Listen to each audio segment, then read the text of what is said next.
नमस्कार, मैं हूं ऋषि और आज सिटीजन जर्नलिस्ट में हम हैं पुरानी दिल्ली में।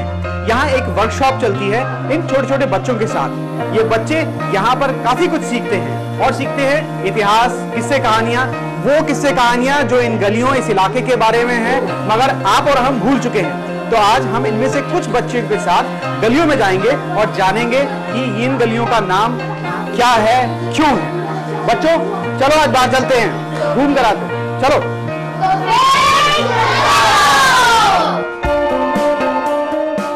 इस गली के बारे में मैं बताओ अलनवाज। इस गली में कल्याण नाम का एक आदमी रहता था। वो लोगों की हाथ की लकीरें देखता था और माथे की लकीरें देखता था। उसकी वजह से इस गली का नाम कल्याणपुरा पड़ा। अलनवाज की तरह दूसरे बच्चों को भी पुरानी दिल्ली के किस्से कहानियों से जोड़ा इरशाद आलम ने।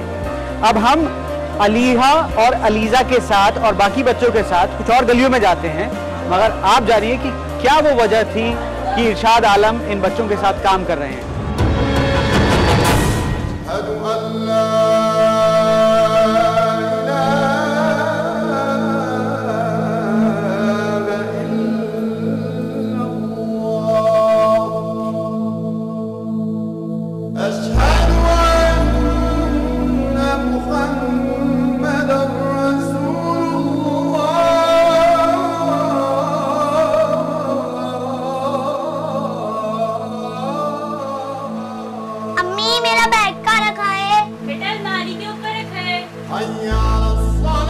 अच्छा मिल गया। अम्मी मैं जा रही हूँ। ठीक है।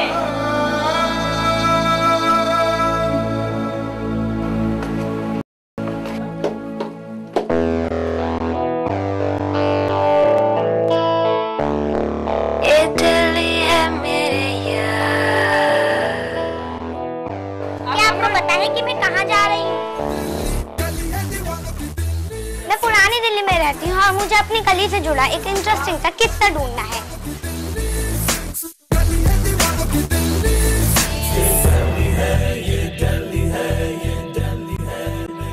बाबा अस्सलाम वालेकुम, आपका काम क्या है? यही सिलाई का काम है मेरा। आपको पता है उस गली का नाम कैसे पड़ा? इस गली का नाम डकोतान है। तो मांगते थे तो इसलिए ज्यादातर इसमें नाम डकोतान ही पड़ा पहले। मुझे किस्सा मिल गया और अब मैं जा रही हूँ अपने सर के पास। मुझे अपनी गली का एक किस्सा मिल गया। Very good. सर वो बुलबुले खाने का है। बुलबुली खाने का? हाँ सुनाओ किस्सा। सर वो ना बुलबुले खाने में ना एक आदमी रहता था जो बुलबुले पालता था। मेरा नाम है इरशाद आलम, मैं पुरानी दिल्ली का रहने वाला हूँ। मेरी कोशिश है पुरानी दिल्ली के वो किस्से कहानियों को दोबारा से जिंदा करने की जो कि गुम हो गए हैं। मैं जब छोटा था तो मेरे स्कूल के बच्चे पुरानी दिल्ली में रहने वाले बच्चों को कभी गदोड़िया, कभी रंगरेजिया तो कभी कसावड़े कहकर पुकारते थे। लेकिन मुझे समझ में नहीं आता था कि वो हमें इन नामों से क्यों पुकारते हैं। जब मैंने अपने बुजुर्गों से इसकी वजह जाननी चाही तो हर नाम से जुड़े कुछ पुराने रोचक किस्से निकलकर सामने आए। उस दिन से मैंने सोचा कि क्यों ना पुरानी दिल्ली के इन किस्सों को एक बार फिर से सबके सामने लाया जाए। लेकिन समस्या थी कि इन किस्सों को इकट्ठा कैसे किया जाए।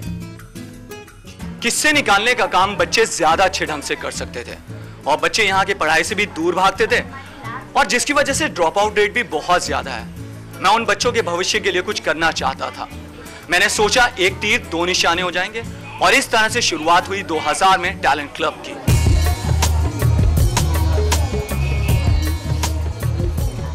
टैलेंट का मकसद था पुरानी दिल्ली के किस्से कहानियों और बच्चों की छुपी हुई प्रतिभा को बाहर लाना। हमने सोचा कि बच्चों से किस्से इकट्ठे करवाएं और उसके आधार पर तैयार करें एक नाटक जिसका नाम रखा जाए जश्न ए शाहजहानाबाद, क्योंकि पुरानी दिल्ली को पहले शाहजहानाबाद भी कहा जाता था। मैंने सबसे पहले बच्चों की एक कोर टीम बनाई। कोर टीम ने अलग अलग सरकारी स्कूलों में जाकर पैम्फलेट बांटे।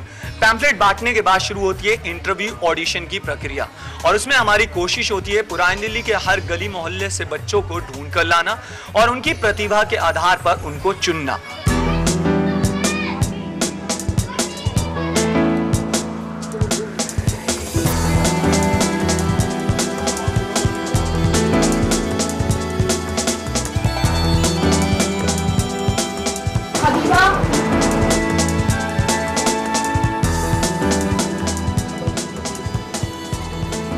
मेरा इंटरव्यू था, पहले तो नर्वस थी, लेकिन जब मैं अंदर गई उन्होंने मुझसे सवाल पूछे, मुझे लगा नहीं कि वो मुझसे सवाल पूछ रहे हैं, ऐसा लग रहा था वो मेरे फ्रेंड्स हैं।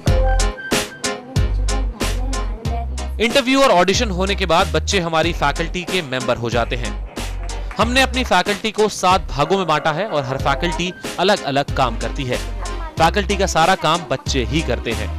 नाटक तैयार करने की शुरुआत होती है नक्शे से। इसमें हम बच्चों को उनकी गली के नक्शे बनाने के लिए भेजते हैं। आज हमने गलियों में जा जाकर मैप बनाए। मैप तो ऐसा लग ही नहीं रहा था मैप बना रहे हैं, ऐसा लग रहा था हम तो ड्राइंग कर रहे हैं।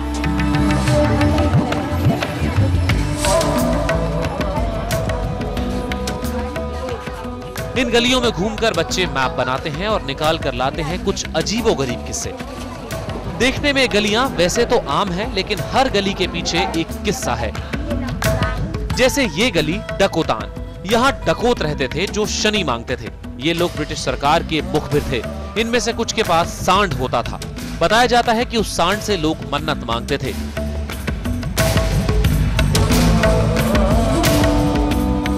गली कोलियां की भी अपनी कहानी है। कोली यानी कपड़े का काम करने वाले बुनकर। लोग बदल गए, पुराने घर टूट गए, लेकिन नहीं बदला तो इस गली का नाम और नाम की वजह। पुरानी कब्रें लिए बसा है मोहल्ला कब्रिस्तान।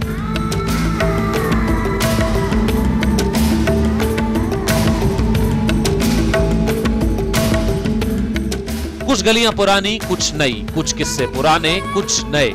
लेकिन पुरानी दिल्ली की इस ऐतिहासिक धरोहर को बचाने के लिए काम कर रहे टैलेंट ग्रुप की कोशिश से शायद पीढ़ी दर पीढ़ी गुम हो रहे किस्से हमारे पास रह जाएंगे।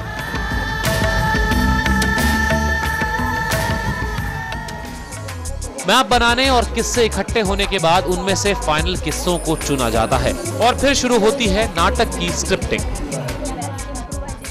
हमारा स्क्रिप्ट एक फॉर्मेट होता है स्क्रिप्ट राइटिंग का। उस स्क्रिप्ट राइटिंग के अंदर क्या होता है कि हम अपनी टोटल चीज़ों को जोड़ते हैं, जिसके अंदर हम इम्प्रोवाइजेशन, कॉन्सेप्ट वाली सारी चीज़ों को कवर करते हैं।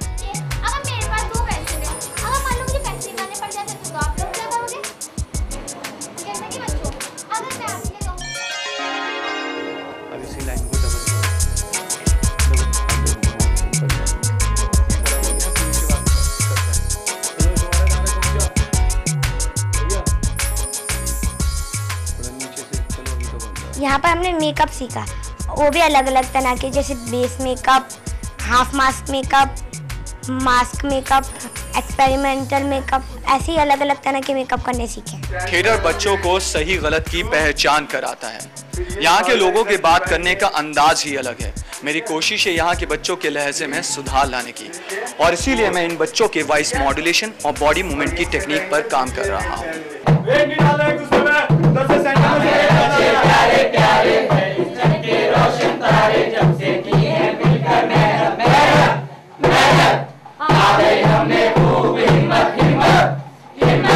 थोड़ा उधर उधर जा, वो रूट है मना, रूट मना, पूरा मूवमेंट है, पूरा बॉडी को भी तो खेल। खेल खेल में बन गया ड्रामा हो।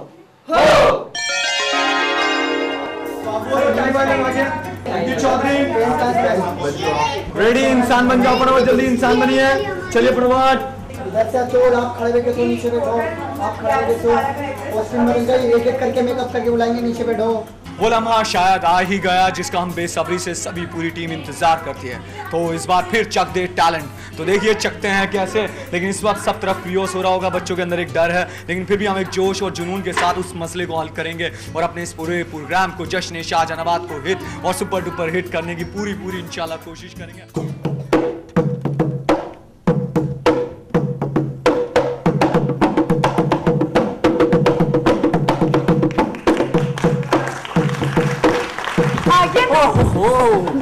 आखिर तुम में ही तो है वो सारे किस्से। हो मेरी प्यारे के पास है वो रज़िया सुल्ताना की कब्र। क्या रज़िया सुल्ताना की कब्र? हाँ, रज़िया सुल्ताना की कब्र वही तो है। मुगलों के जमाने से खड़ी वो जादुई त्रिस्मी तलवार। तो तस तलवार के पास जाके बोलता है, तलवार तलवार मेरी मदद करो तलवार।